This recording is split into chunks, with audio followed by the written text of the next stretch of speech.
All right, everybody, welcome back to another episode of Corona Geek, the original Hangout show dedicated to mobile app development using the Corona SDK.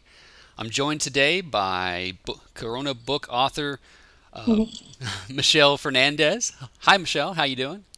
Hi, I'm good. How about you? I'm good. I'm a little ahead of you in time, so you're up really early this morning, right? Yeah, it's like a little before 8, but it's all good. Oh well. Well, thanks. Definitely love to do this. So, Yeah, well, thanks for being here with us on a Saturday so early in the morning. It's great. So your book, it's a Corona SDK focused, and it's actually entitled Corona SDK Mobile Game Development for the Beginner's Guide. Is that? yes. Yeah. So for everybody who's going to want to rush out and buy a copy of it, that's the official name, and we'll put a link to that in the show notes as well. So my Okay. question to you is a book author. That's pretty amazing. So how long have you been using the Corona SDK? So far, actually, it's been almost 2 years. I started back in January of 2011. I came by it through a partner of mine who just introduced it to me after he heard a story about Robert Ney and his game Bubble Ball. So we just decided to, well, let's just check it out. If like some 14-year-old kid can code, then let's see if we can do it. And since I have an artist and programming background, it shouldn't be hard to pick up. Yeah, okay. So, yeah, absolutely. So Corona itself hasn't been around that long, right? So Mm-mm. you guys probably started picked it up shortly after it came out. I think what 2009 or something like that is it when it first hit the Yeah, scene? I think so. Like it was probably like less than a year before I tried it, and um, I know it was at the time I was using it. It was only available for the Mac, and then they actually brought in Windows, and then that's when we like worked on both platforms as well. Okay. So you really got into game development because you were inspired by somebody else, or were you already into game development? I was in game development for about, I think, 5 years prior to starting Corona. I studied at the Art Institute from 2004 to 2007 with a major in game art and design. Oh, okay. And so we were focusing mostly on 3D art, animation, mostly like console gaming at the Okay. time. And then afterwards, I somehow landed in the mobile game industry because I was an intern for a mobile game company while I was still in school. And I was actually working on a lot of like small like 3D assets and a little bit of video editing for just the smaller devices rather than just like big console related assets for like 3D programs. But we still use the similar programs like 3ds Max, Maya, and Photoshop as well. And like I started designing from there, and I realized, well, this is kind of like interesting, like working with a small device and how fast like development times could be just working just mobile rather than console. So you really have a rounded view of the whole process, right? So we're not talking just the code, but also the graphic design end of things and stuff like that. Yes. Okay, so that's it's extremely interesting. So do you think that the Art Institute or some sort of formal training is required for somebody to get started, or? Well, I did a lot of self-learning on my own, not just by like for like graphical purposes, but also programming. But I think that um, not having like formal training isn't required, but it does give you a push to actually improve your skills. It gives you like more of the background of everything that you want to learn. So for the most part, like even though I went to an art school, like I learned a majority of the scripting languages in a formal setting. Like before I even went to the Art Institute, I did some training with Java and a little bit of C++, but it was mostly like the basic parts of the scripting language. And then I found that the formal training gave you more of a foundation of what you really want to pursue. So a lot of it helped me branch out different aspects. So like say after the Art Institute, I branched out more into mobile gaming rather than console gaming. And that's when I got more into mobile development on my own. And also, like, it's really sometimes for many others that it's really easy to do a lot of self-learning. I did a lot of that too, but it can be time consuming and it depends on like your schedule and how um, dedicated you are to actually do all of that.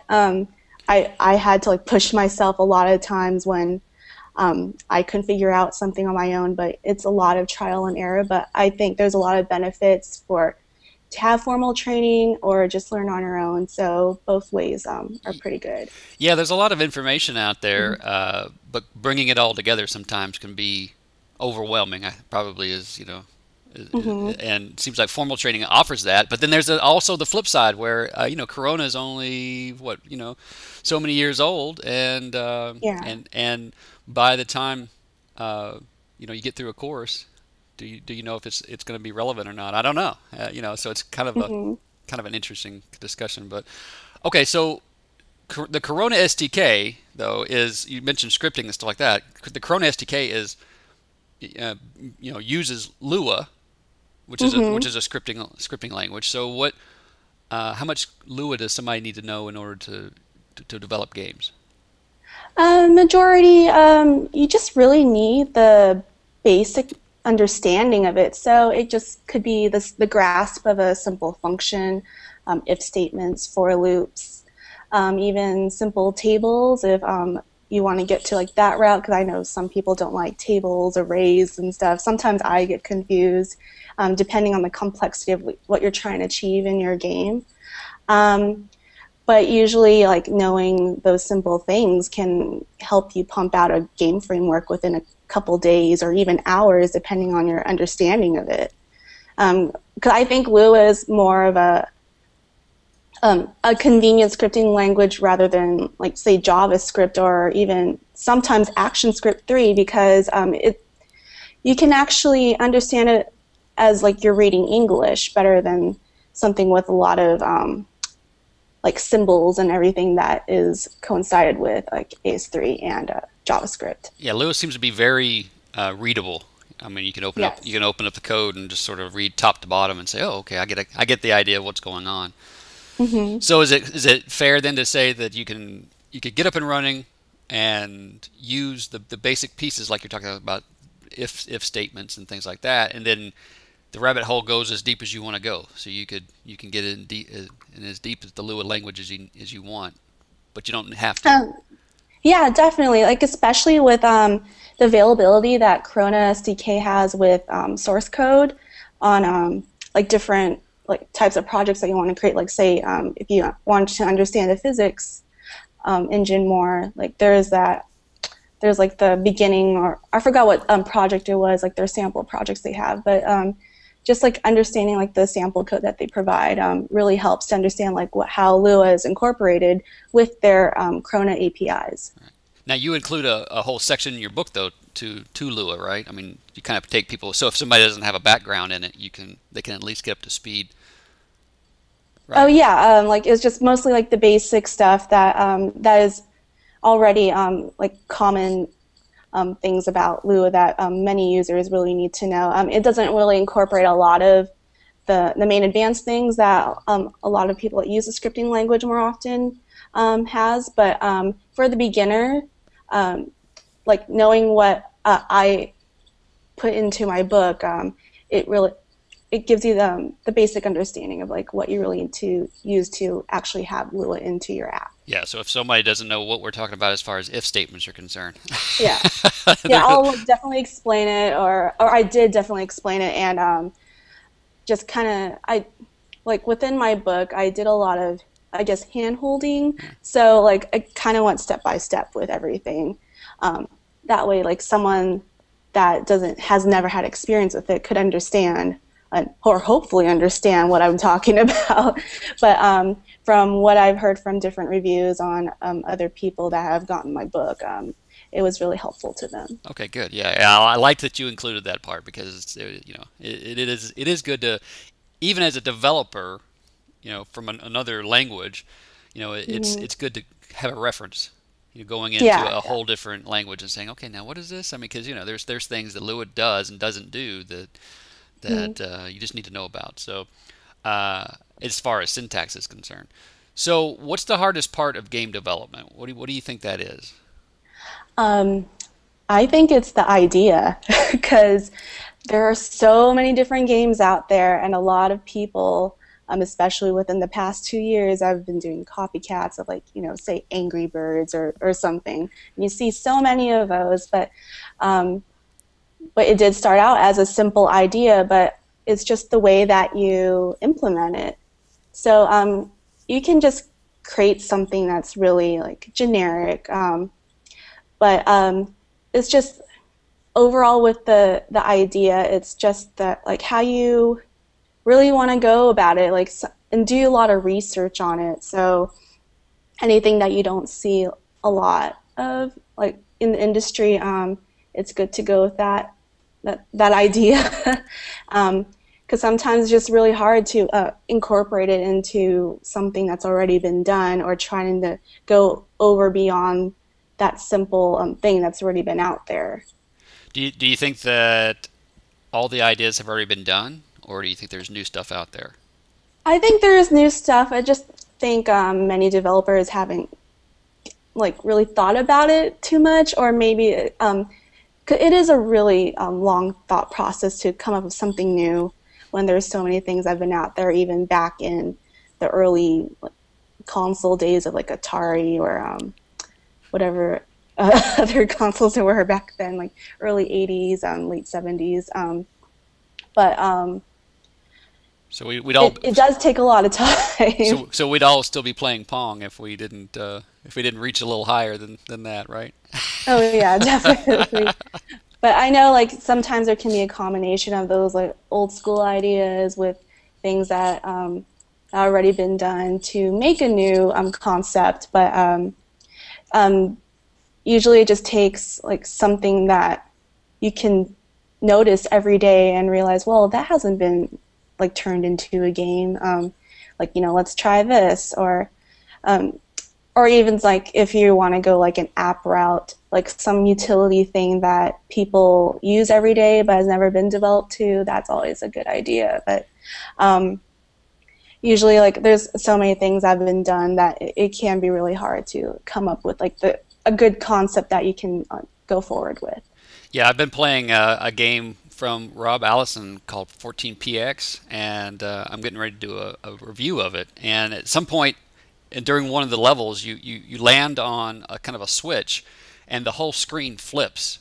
And now the dimension of the game, it's still a 2D game, but the whole dimension of it flips, and now gravity is in a completely different direction, and you fall, and you have to avoid spikes, and there's whoa, I wasn't ready for that part, and that was to me that was different. I mean, it's still essentially the same game, the same factors in play, but there's that little piece to it that switches the whole, makes it interesting. I think what benefits with even just using something that's already been done is like taking the mechanics that are available, like say with Chrome SDK, they're always the guys over at Chrono Labs are always trying to implement something new that can work on each device, whether it's iOS or Android. So I think that helps, and like having the availability to access like daily builds to incorporate like all the new things that they add in like really helps to get things rolling with the development process. Yeah, those guys are doing crazy work over there, pushing out stuff on a daily basis. I mean, that's phenomenal. So okay, so you got a graphic background. So are graphics or sound more important in the game, or do they have equal weight? Um, well, I think graphics are more important than sound. I actually heard this from someone like a while back. How does it go? Like, someone that's deaf can actually play the game, whether versus a blind person can't play a game. So you have to see the graphics in order to play something, unless it's a sound app that I don't know. But I don't know how it actually really went. Well, put another way, you don't want your boss to hear you playing Angry Birds. But you still need to see the Angry Birds to Yeah. play it.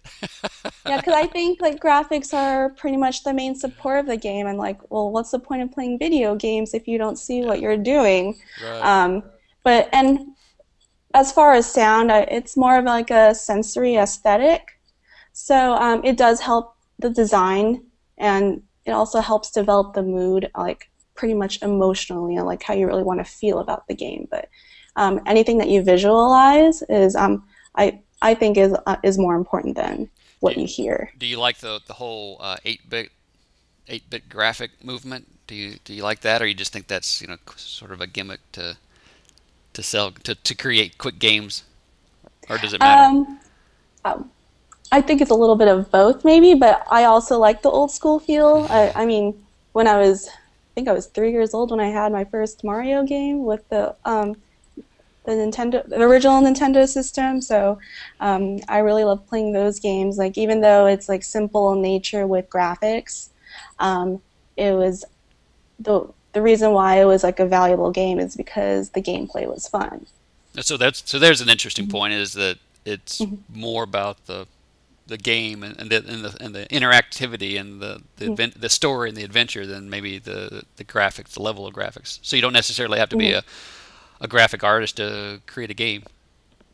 Oh no, not too much, but as long as like it's kind of, I guess, clean, but it can't be just like super messy, like stick figures, unless in a way, you can incorporate the validity of like how gameplay should take place with your graphics. But I guess it all depends on, like, I know I'm going like over like different little parts here and there, but like it it goes with like, aside from gameplay, like the style that you're going for. So it's all about design. Like design is like everything, but the graphics make hold that part together. I'm looking at my phone. I'm not, I have a game.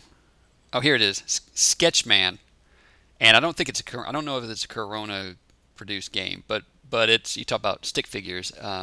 Hmm. Basically, it's a side scroller platform, whatever game, and it's six stick figures, but you have weapons and you shoot things as you run, and jump things and stuff like that. So there you go. Hmm. So there you go. You can create stickman stickman art for your game. And then, like usually, like after you realize what the graphics are, then that's when you like kind of notice the sound afterwards. So like you do think that, well, it is more important to like notice graphics, um, far more than just sound, but the sound really helps develop it even better too. Yeah, in movies, I've heard a lot of information here lately about movies and how uh, audio sells scenes. So if you have a big crash scene or a big explosion or some sort of whatever, that uh, the audio piece of it is what sells it. Because Hmm. if you turn that off and then you watch the audio clip, it may not have as much of an emotional impact without all the audio. But you have, Hmm. I mean, that's an extremely valid point. A lot of people probably play the games without the sound on, in different environments. So Oh yeah, like it's like late at night, you don't want to wake up like, say, your husband or right, wife, or girlfriend, boyfriend, yeah, whichever. yeah. So do you have any resources, any places where people can go to get graphics and sound stuff like that? I mean, I think that's probably an issue for people if they want to buy stock For the assets. most part, like if you want to get simple graphics that are, rather clean, usually you can find those. I say like Shutterstock is like probably your best bet. I know there is another one that's like another stock photo. I think it's iStock Photo. They're way more expensive, but Shutterstock has at least decent like um, clip arts that are within reasonable price, since it's all royalty free. Um, Audio, it's actually, I really benefit from making my own, even if they're my own sound effects. Like you can take like the simple thing like a cup hitting the desk, or like drumming on your desk, or even like with your voice, and you use like a simple like audio program that's within your PC or Mac, and then you take, I forgot what it was called. it's this free program. Audacity? Let me see. Yeah, Audacity. And you can like alter all those you know, different sound effects that you created with like either change the pitch or lower it, and or elongate it, shorten it, however, and it can turn from like your complete normal speaking voice to like something that you've never even heard of before. So like that's always a way like to make your own sound effects. Even I know like the Mac incorporates like GarageBand, and it's not really hard to make your own like repeated sounds or like even just background music for your game. Okay. Okay. So that's an interesting tip. I never thought about being my own Foley artist. And like even just like simple household items really work, rather than just like trying to search for something that like say if you're looking for something related to like a big giant boom that's in your game, like you can always like throw something and let it hit the wall, or something that that's in your household that will make a big sound but doesn't break, or, Right. or unless you don't mind breaking it and it makes the effect even better. But I mean, like simple stuff like that, like I think it's more beneficial to do that rather than just like trying to like search for your own sound effects, unless you know a good friend that will do it for free and is really professional about it. But other than that, like I mean, there are other sites for sound effects, but sometimes they're really hard to get by to use them, because like they either want you to pay for it, or well, crediting is not bad, but as long as they let you use it for like commercial purposes. But other than that, like usually doing your own things, like even like simple graphics even help too. Okay. Well, you've got a couple of apps out there, Hot Lava and was it Willy Wiener and the Tunnel of Doom? Now that one's Yeah. that one's pretty Have you funny. played it? No, not yet, not yet, not Oh. yet. I haven't had a chance yet, but yeah. So tell me about either one of those or both. I'll talk about both. Well, Hot Lava is actually a team-based game that I developed with uh, some students I used to be part of in a program at UCSD Extension. Um, I actually attended UCSD for a casual game development program for about a year, back in 2009 through 2010, and it was focused mostly on mobile game development, actually. And we used the engine Unity 3D, and that's how we developed Hot Lava. And it's basically a tiki-themed tower defense game for iPhone only.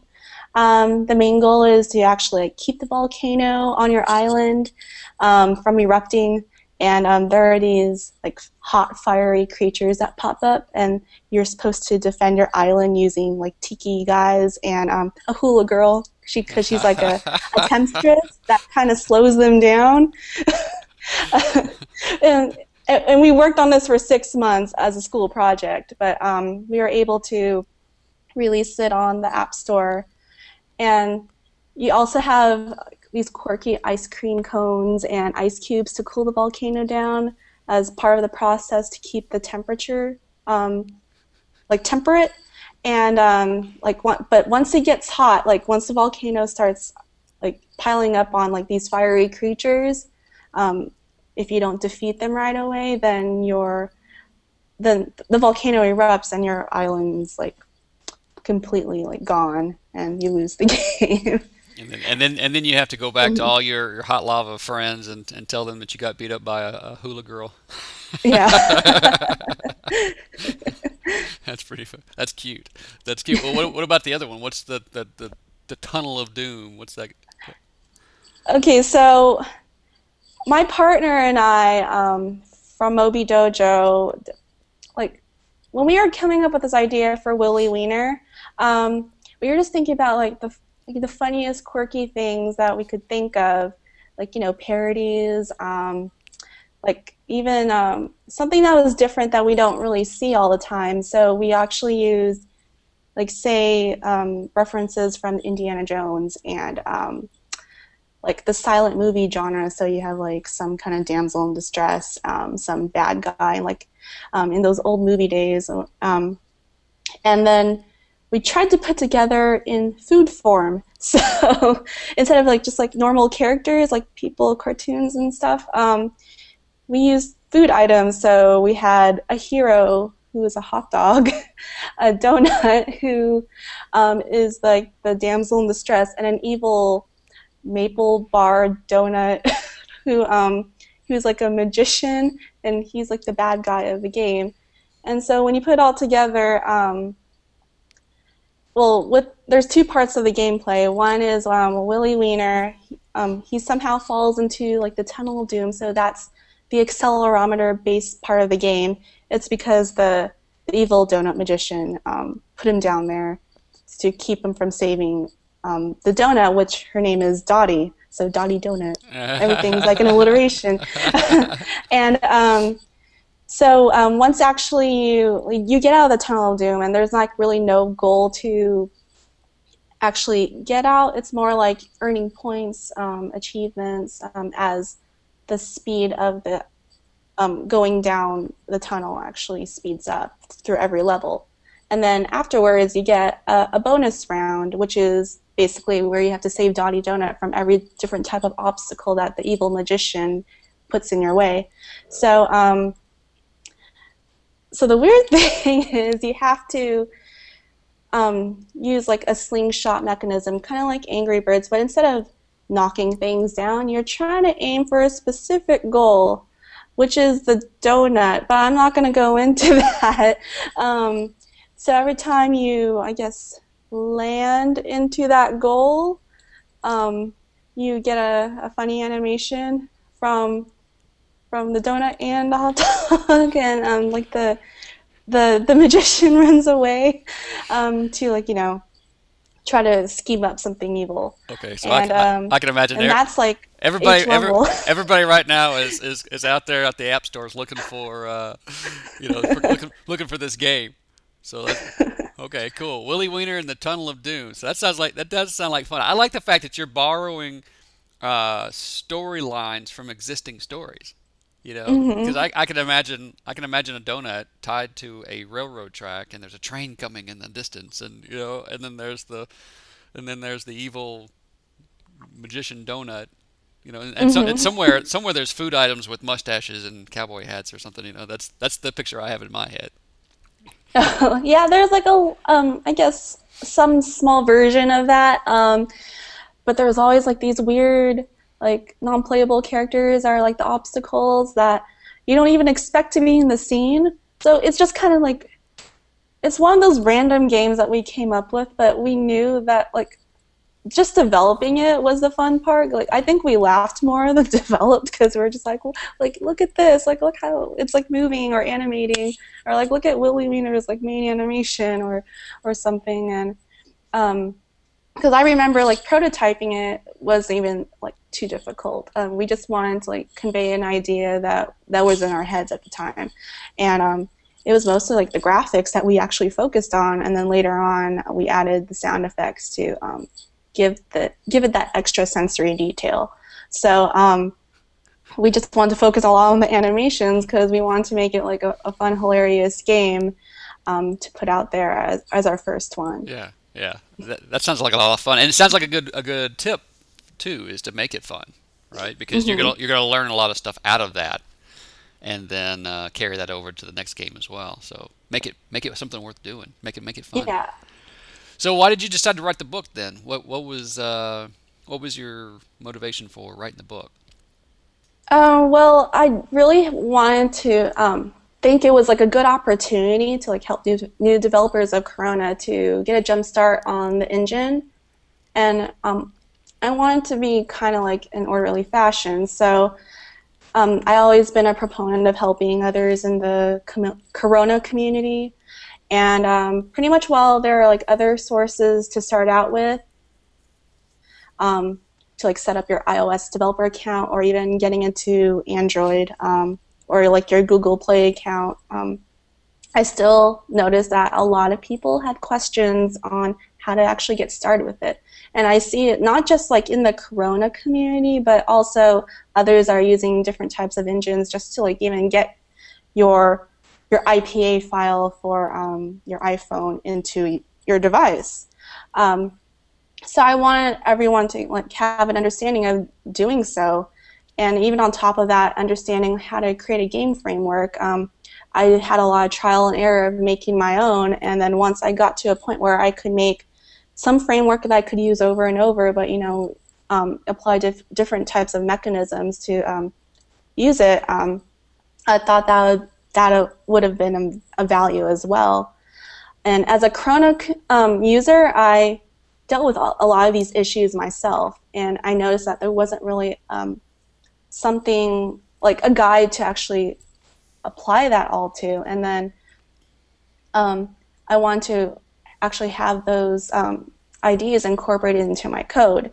So I studied a lot of game templates that were out there in the community, and I was able to put together my own universal templates that everyone could use. Yeah, that seems like a great resource, a great asset to bring everything together into one. Because, like we said before, everything is out there, but Hmm. it's not all organized in a start to finish fashion. That's I think that's the value of your book is that it's you want to do game development using Corona SDK. Okay, well here is a beginning to end, you know, walk you through that process and have something a finished product at the end. And that's really valuable to me to be able to do it because you have to do it, right? You can't Yeah. I mean your book is great, but you have to take the book, go through the lessons, go through it and have something produced on the end because reading blog posts or articles or whatever all day long doesn't really do anything for you. You need to got to get your hands dirty. Yeah, definitely. Because a lot of it like required a lot of research to actually find things like if I want to apply a certain way to use like display objects or touch events or even like how to use like the physics engine, like you have to do all that research if you don't have some kind of guide to actually focus on, and then you want to put it all together. Sometimes you just spend a whole entire day just trying to figure out that part of your development process. And so like when I created the book, I wanted to have something where that kind of goes along the guidelines of what many new users would like to know and what is really beneficial and common to get started with. So how did you get connected with a publisher? I mean, you're using what, Packet Publishing? How did you get connected with them? It was actually one really unexpected surprise because it first started off with just with a simple message on my LinkedIn profile. So it's kind of amazing like how people find your public information or whether it's like your professional or personal life. And if when you think that you don't, you're not really like anyone, like you're just like some normal person that like, goes about their day like doing like typical like not boring work, but like some work that no one really notices like out in the public. Like it could be your neighbor and they don't even know who you are. You're right. Um, so I got an email from the acquisition editor, and they saw that I put Corona on my profile because I used it or I use it, and my experience with it, but it wasn't really like anything like detailed. It was just like I use Corona, and then they just came up to me and asked me like, hey, we're thinking of putting a book out about Corona, and we want it to be like a beginner's guide. Would you like to do it? And I was, well, yeah, sure. I think I've never written a book in my life. I think the longest thing I've ever written was like a 10-page paper for college, and that was like years ago. So I just thought like, well, you know what? Why not just like take this chance? Like it can be a great opportunity. And there was really nothing to lose, honestly. I mean, if it got bad reviews or something like that, I mean, at least I know like how the process went, and I had a good time doing it. Yeah, and you can say I've written a book, right? I mean, Yeah. a lot of people say they would like to write a book, but few actually do it. So how did you know what you wanted to. I mean, you had a background, but did you get to pick what was in the book, or did the publisher help you with that, or how did you decide what in the book? Well, it was like a little bit of both. Like they had some kind of guideline, but I kind of added more elements to it. So I figured out that they wanted something that was an all-in-one book. So, understanding how to get Corona set up, understanding Lua and kind of give a brief instruction about it, and then going into like the main details of game development. So, adding some game frameworks like simple games like Breakout and anything that dealt with using the accelerometer or touch events, which is most likely a lot of new users would be applying their first time or first couple months using Corona. And I just want to like take all those common simple mechanics and put it all together. And so like even understanding like the physics engine is mostly like one of the common things too. And even getting into like networking, like game achievements, understanding different aspects of using the app developer program for Apple or even Google Play, like understanding the difference between those accounts. And also, I should have said this like before, but there are like different users that use Corona, like the Windows preference or iOS. So I actually did both, even though I more preferred to use iOS because you can do both Android and iOS development on there. And so, but I had to like use my PC to actually develop on there just to make sure like everything worked correctly and just like the process was almost similar. But it wasn't actually too bad to like do both at the same time. Okay. And so like all in all, like after like once you get into the mindset of developing frameworks, well, it actually I wanted to like create something where you can actually develop a game, and then with that game template, you can actually publish it to either the Google Play Store or the App Store, and all like I think there's like 11 chapters where it takes you all through that to the very end, where you actually can get your app published by reading the end of the book, and even there's like another chapter where you actually can do in-app purchasing, but it's only iOS related. Because at the time, that was the only way that you could actually apply it to at the for that platform. I don't think there was any like information like back in late 2011 to actually use in-app purchasing for Android. So are you going to write a new book? Are you going to write about some of the new features of Corona, or do you want to write another book at all? I actually do. Like even though it was like a tiring process because like the deadlines are really strict. And I actually, when I was writing the book, I was creating Willy Wiener at the same time, so I was doing both. And I think there were so many nights where I didn't really sleep at all. I got like a couple hours of sleep because like I had a deadline. Oh, I have to work on the game. And then every time I finished a rough draft of like a chapter from the book, I would go back to the game and like back and forth. And then it's like your mind's just running. And that's why it's so hard to sleep. Like you can never get some like breathing room. But I was just so passionate about what I was doing. And this book, I knew I think it would change my life. And I actually think it did, because it gave me a whole perspective like, well, I just actually put myself out there to help people, and people are noticing. And like that alone makes me really happy to help other people. Like I want everyone to, like mainly like aspiring developers that really have a hard time getting into something new. Like I think it's a good asset to be able to have something to look at, and something that I did to help them and get the compliment, like, wow, you just really helped me understand more about Corona, or you helped me publish my first game.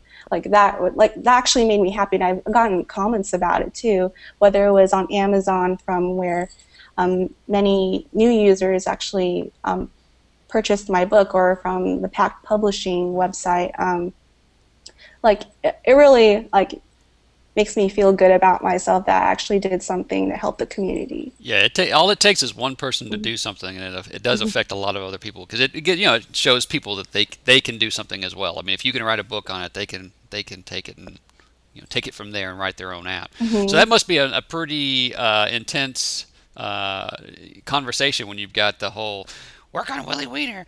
No, write your book. Write your book. Oh, work on Willie Weeder.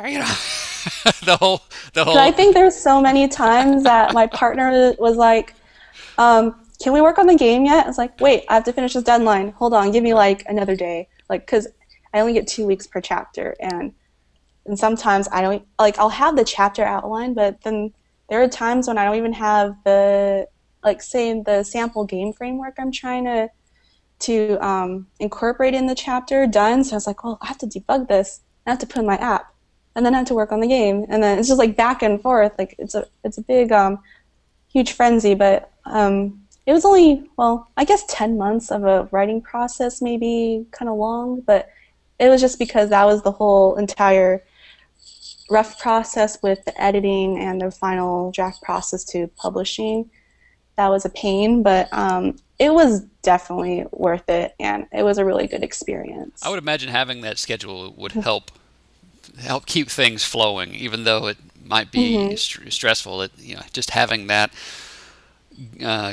pushing you forward. Yeah. Yeah. And even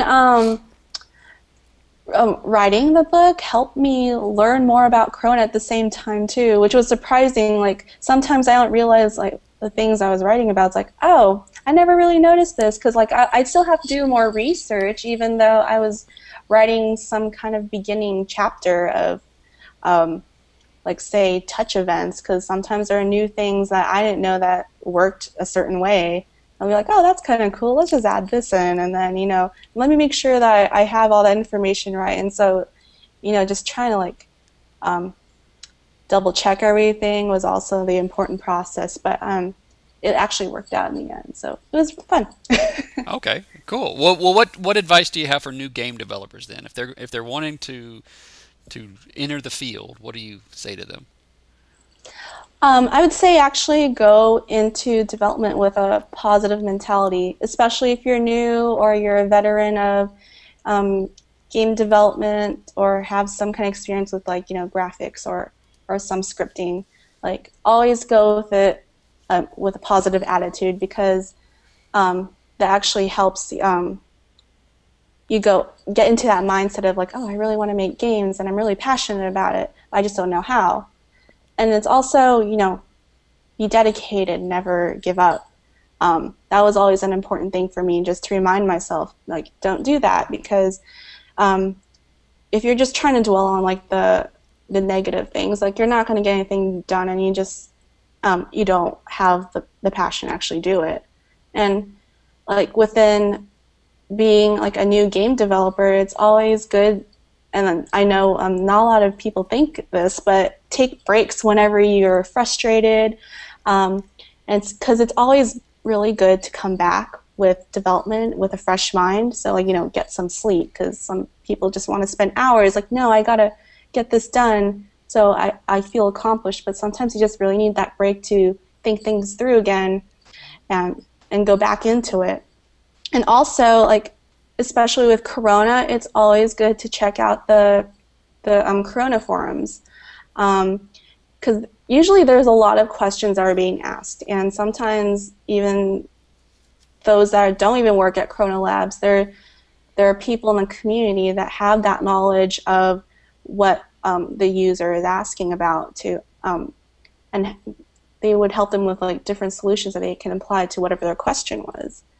And it's always important to network with other developers on any social media, like Twitter, even meetups that happen. Like I know now that there are a lot of Corona meetups all over the world. I'm even ahead of one of my meetups in San Diego, so I actually do some presentations here, whether it's like beginning tutorials or just like some other subjects that we want to discuss. And I have a friend of mine that's also in charge of the group as well. And even sometimes I remember when I went to the Corona Hackathon back in August of 2011, it was also great to meet other fellow Corona developers as well, even though we're mostly working with for like one day of making a game or an app at the time, but you get to work with different people that you've never met in your life, and you're making a game on that same day, and then you can actually develop a lot of friendships there and get some advice from other new or current veteran developers that are out there. And for the most part, you learn a lot from a lot of trial and error, even though like it takes you a couple of days to figure something out. So don't be afraid to like make mistakes, because then once you learn from them, you know how to go about it the next time around. And it's always good before you start Corona to understand and get a decent grasp of the Lua syntax, because I know it's a little different from JavaScript, even ActionScript 3, because those are similar languages to Lua. And then also, it also makes it easier to apply a lot of the Corona APIs that are already currently out there, because it helps. I think it's majority of your game development when you're creating a game framework, because that's what's really being displayed, like whether it's like a display object. And you usually apply Lua with a bunch of like functions and other like loops and tables, arrays, and so forth. And once like you get to a point when you actually have a prototype out there and you want to play test your apps, always have, like your close friends and family test it for you. That way you can get some feedback, or some like trusted friend that that's not going to like get your idea and spread it out there to people and ruin the surprise. But it's always good to get feedback from other people when you're developing, because sometimes you think an idea is good, like for your own personal reasons, but then you like bring it out to the public and it's like, what the heck is this, and it's good to like get that constructive criticism out there too. And it's always good to research other successful games, whether it's in any of the app stores, like Google Play, Nook, the Amazon store, and you want to understand why they sell, whether if it's graphically pleasing, clean, organized, does it make sense, does it provide a lot of the sensory details like really good sound effects and music, and most of all, is it fun? So that goes part with all the gameplay that we discussed earlier. Okay. So those are like or several of the things that many of new game developers should actually look into if they're getting into mobile game development. Yeah, I like the piece about reaching out and connecting with other developers, because we as developers, we tend to be islands. We're kind of head down working on something and don't really look up to talk to anybody, and there's so many resources out there, people who have already done something or have an idea, and it seems like the Corona community is so willing to share with each other that you're handicapping yourself if you don't reach out, basically just missing out on opportunities. So Yes, so right now, what are your favorite games? Let's talk about that. So since we're talking about games, what are your favorite games right now? I haven't had a chance to play a lot of games, but I do like Black Ops 2. Actually, mostly the Call of Duty franchise. Yeah. I kind of suck at first-person shooters, but I still like them. I like the storylines better, and I can get through it within sometimes a day. It depends how dedicated I am to actually play them. I like Borderlands. Currently playing Borderlands 2 as well, and I'm still trying to catch up on Skyrim, Gears of War 3, and the like. I like a lot of action adventure shooter games. Especially, a long day of work, you just want to like shoot things and de-stress and Right. decompress everything and Have just you have you played Halo? Have you played Halo 4? Oh no, I haven't really gone into the Halo franchise for Yeah. some reason. I I have a little brother, and he loves Halo, but like I've never really touched it at all. Even though I have one of the games, I think it was like Yeah. it's Halo Reach, but I've never Yeah. like opened it. Oh wow. I just like have it. I think it was from one of my previous jobs when I worked with an e-commerce business, and it's a game related business, so we get a lot of games, and sometimes I'll get them for a good deal, so I'll buy it and then I'll never touch it because it's like, oh, it's kind of cool, I'll play it sometime. All those But I really do like console games a lot too. all those orphaned games just laying there, never opened. It's like a sad. Yes. It's like a sad Winnie the Pooh episode. Yeah, I have so many that I've like neglected. No, it's just trying to find the time, or if I really know I really want to play the game, like when I know I never had time to play or put a lot of effort into like Modern Warfare 3 last year, but I bought it and then it's like, well, you know what? I really want to play it. And then I was kind of stuck for like 8 hours, and then I finished it. It's like, okay, that was good. Let's go do more work. Just like to get like my mind off things, but sometimes there's that one game where it's like, I really need to play this because I like the previous version Yeah. or of the series. So, yeah. Okay, cool. So I went to your blog and I was I was doing research on you before the interview and stuff, and I hmm saw that there's a skydiving picture on your blog. Is that you? Yes, that's actually me. It was my first time skydiving, and I was on vacation in Hawaii.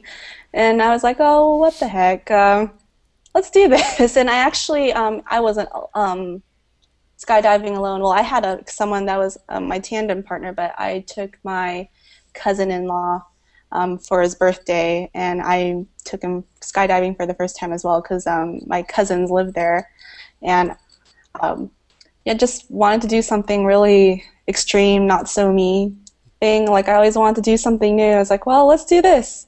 And then my mom found out, and she got really mad at me. But it was cool. And I have a video of it Oh, that cool. starts from me jumping off the plane and landing on the ground, and there's a lot of pictures too that I have of the whole process. Oh, But cool. I thought it was like a really great experience. It kind of creeps you out when you're on the plane and then you realize your foot is not on anything and you're just falling, and all you just feel is a lot of wind coming at you. Oh, But you see but in Hawaii it's a much different experience because you see the whole island. So it's really pretty. So all you notice is like how clear the water is and how the island is. So that's why I started noticing more after I just jumped off a plane. It's like I'm falling, but yeah, yeah. From it was really great. yeah. At least if I die, I got to see Hawaii. Wow. Yeah. So how long were you in the air? Because I've heard that you're only in the air for like less than a minute. Yeah, I was like up around that time frame. I think I jumped at 15,000 feet. Wow. I think that's the highest they were allowed to take you, Okay. and yeah, that was it was around 15,000 feet. But because you get a longer air time, fall like Yeah. to Right. some hopefully no death, If but if you go outside the atmosphere, you get the right. You get the big long jump. but it was. I think it's something that like well if you're not really afraid of heights, Yeah. or well if you are, I was kind of afraid of heights, but then you just kind of forget about that when you fall Yeah. because you just notice everything that's out there that you can't see from the top of your roof or something. But Oh, that's cool. but it's a good experience for everyone to try if they can in their lifetime. So is that video? Well worth it. Is that video anywhere online? I think you can find it on YouTube. I can always post it and send you a link, Yeah. or put it on my Twitter account. Yes. But yeah, it Send me has like a whole soundtrack of send me a everything. link. I'll post it in the show notes. Okay, no problem. I think that would be fun to watch. So how can people get in touch with you? So you mentioned your Twitter account. How can people contact you if they want to? The easiest email for everyone to remember is at my Moby Dojo account. So it's just my first name, Michelle, at mobydojo.com. Oh, very cool. And yeah, so I yeah, Twitter is shellshock 1219. Um, it's like parts of my name and like numbers, but I'll link to it. yeah, yeah, definitely. That was Yeah, good. yeah, I'll link to it. Don't worry. So, all right. Well, thanks for joining us today and telling us all about the book and sharing the background, the experience with us. It's an interesting story. I love it. Yeah, thanks for having me. It was really fun. And if anybody's interested in Michelle's book, I'm going to have a link to that in the show note. Definitely go check it out. She's also got it on ebook format, so you can get it for your Kindle or for your iPad. You can also get it in printed form if you like to do that. Want to mark it up with a pen or pencil or something like that, you can do that as well. So I'll have links for that in the show notes along with her contact information and stuff like that. So thanks for watching, everybody, today, and be sure to check back here regularly at coronageek.com for more interviews just like this.